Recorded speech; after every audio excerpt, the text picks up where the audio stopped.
પડી ટોટલ આપણે 4-5 જણામાં આખું હલર હાલે કાંધે એક જ. હેલો ગુડ મોર્નિંગ જય દ્વારકાધીશ. તો કેમ છો બધા? સવારમાંથી જો હાલે અહીંયા માઇન્ડ બી ઠલવવાનું. અડધી ટોલી જેટલી હતી બીન હવે ગઈ, બાકી મમ્મી હાર્દિક અને ઈશાએ ત્રણેય થઈને આ ટોલી ઠેલવી ગયા. ઈશા કેવી મજા આવી? જરાય મજા ન થાય કેમ કે તો હું વાડી આવી ગઈ હા, અને જો વાહે આપણું હલર પણ આજે આપણે 3 જ જણા મૂલી છે, બાકી આપણી રીતે જ કાઢવાનું છે કેમ કે અત્યારે ઓચિકતાના 4 જણાનો આરો થઈ ગયો અને હજી જો આ હલર હાટું ટ્રેક્ટર જાય છે ટ્રેક્ટરમાં જ ફિટ કરવાની. હજી 4 જણાનો આરો થઈ ગયો એટલે હવે ક્યાંયથી મેળ આવ્યો નહીં એટલા ભાઈઓમાંથી, પણ હવે આપણી રીતે કાઢવાનું છે. 5 જણાનો હલર રાખવાનું અત્યારે હલર જો ખટકાઈ નહીં દીધું ખટકો પાછો હવે ચડાવે છે.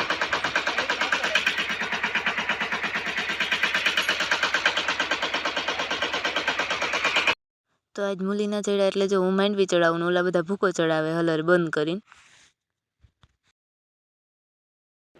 તો હું અહીં પડી હતી ને જો અત્યારે એટલું કાંધું કાઢવાનું બાકી થયું અને ઉપર કોથરો હલવાઈ ગયો છે.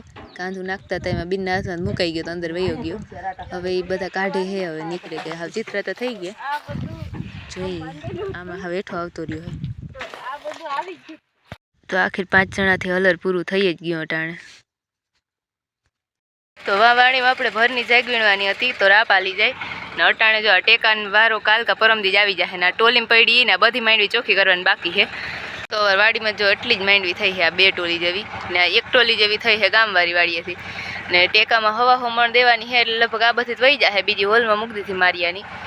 અત્યારે હવે જવાનું છે આપણે વાડીએ કેમ કે રાપ આખો વારો આવે તો મમ્મી જાય છે. તો શિવને નવી અંજવાઈ બાંધી મૂકી દીધા, બહુ ધૂળ ખાઈ છે અને જીભમાં એ લાખું છે એકદમ જીભ્યાની છે એકદમ ગુલાબી ગુલાબી કાનવ્યા. આપણે ચણામાં પાણી વરી ગયું, પ્રિયા મોકે આવી ગઈ એટલે પ્રિયાને જવા દીધી છે વાડીમાં મમ્મી ભેગી ગુણીઓ ઉપાડવા. બધું મોકે થઈ ગયું. રાપવારે કાલ આવવાના હતા ને અત્યારે ઓચિકતાને આવ્યા એટલે તો અત્યારે આપણે અહીં બેઠા હે જો મમ્મી ટ્રેક્ટર મૂકીને ગયા છે વાંકે તો રાપ આખવાનું કહે છે. રાપ અડધી વાડીમાં હાલી ગયો, અડધી વાડીમાં બાકી રહી. તો આપણે અત્યારે જો અહીં ચક્કર મારવા આવ્યા છે. આમાં જો ચણા દેખાય એકદમ હાયરું રેડી 20ની જારીએ વાવી દીધા. તો આ વાડી જો અટાણે વવાઈ ગઈ છે ને હવે આપણે ચવડા ધોરીઓ કરવા જઈએ.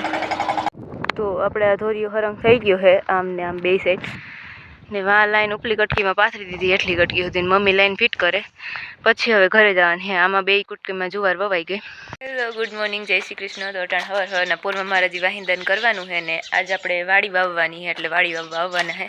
તો અત્યારે હું આવી ગઈ હું વાડીએ ને મમ્મી એમાં હમાર મારે છે, લાંબુ ટૂંકો મારી નાખ્યો ને હવે ગામવાળી વાડીએ જવાની લાઈનો ફિટ કરવાની. મમ્મીને ત્યાં ભેગા લઈ જવાની હતી, હું મમ્મીની વાઈટ જોઉં. તો હું ગામવાળી વાડીએ જવા હાટો હાલતી થતી હતી તા વાવવા વાળો આવે છે અહીંયા એટલે હવે અહીંયા કલંગીને બધું ભેરવવું પડે. આ કલોજી એકદમ કાળા તલ જેવી છે હાવ, એટલે હાવ કલોજી એટલે કાળા જીરા થાય. મને અટાણ ખબર પડી, બધા કલોજી કરતા હતા અને બી જોયું હતું પણ એ નહોતી ખબર કે કાળું જીરું જો છે. આ ડુંગળીન બી જેવું, ડુંગળીન બીથી લંબુડિયું છે. ડુંગળીન બી હોય ઈ થાય ને એમ હીરા જેવું હોય. ડુંગળીન બી હોય ને આપણે કાળા તલ જેવું હોય ને સુરતના એના જેવું હોય ને. આમાં ભાઈ દવા વાળું છે. તો એટલે બીમાંથી આપણે 6.5 વીઘા વાવવાનું છે. એમને વવાઈ જાય મમ્મી એટલાકમાંથી કારલું છે એટલે 6 કિલા છે. અહીંયા જો 6 ભાઈ ઘરના લાઈનના હલાડિયા છે. આપણે છેટમાં ઓલી વાડીએ પુગાડવાનું હેવા ગામમાંથી પાણી એટલે ઘણા હલાડિયા કરવા પડે. તો વાં ફિટ થઈ ગયું ને એક તો જો હાથનું એમને મેં પતી ગયું હે નાના ટ્યુબ બાંધ્યું ને ટ્યુબનો કલર ઉતરો હાથમાં. હવે જવાનું છે ગામમાં મોટર ચાલુ કરવા ડટા ચડાવીને પછી અહીં પાણી ભરીએ. તો આપણે આ વાડીને બહુ હલાડિયા હે. આ લાઈને જો જમીનથી એટલી અંદર છે, આખી ધૂળથી બુરાઈ ગઈ હતી. ક્યાં હે હેઠામાં એ ખબર નહોતી. હવે આ લાઈનમાંથી પાણી નીકળ્યું એટલે હવે આને ઢાંકણું બંધ થાય પછીમાં પાણી ભરીએ. તો આપણે લાઈન પાથરીને અહીંયા હલાડ્યું થઈ ગયું. હવે આપણે જવાનું છે વાં ત્રાહિયા પાવા કેમ કે એ ત્રાહિયામાં કટકા હે પાવા જેવા. એ પાયલને વેલેલું પછી હરંગ જવાનું રહે એટલે કંઈ ઉપાધિ નહીં રહી. એમાં પાછી આપણી મોટરે ભરાવા છે ડિસમિસ એટલે લાઇટ વહી જાય તો અહીંયા જવું પડશે નકર તરત છેડો બારી નાખીએ. આ વાડી આવી જ રીતના હાલે મોટર ઉપલી કટકીમાં થાવે ને હવે આ ત્રાહિયામાં જાય છે. અહીંયા ત્રાહિયામાં બધા ક્યારા વરી જાય ને પછી હાવ શાંતિ કલાઈ કે ભરાય એવા થાય. જો આખીરમાં ટાટર ઉપડું નહીં એટલે આપણે મારીયાને ટાટર લઈ આવીને ચડાવી દીધું.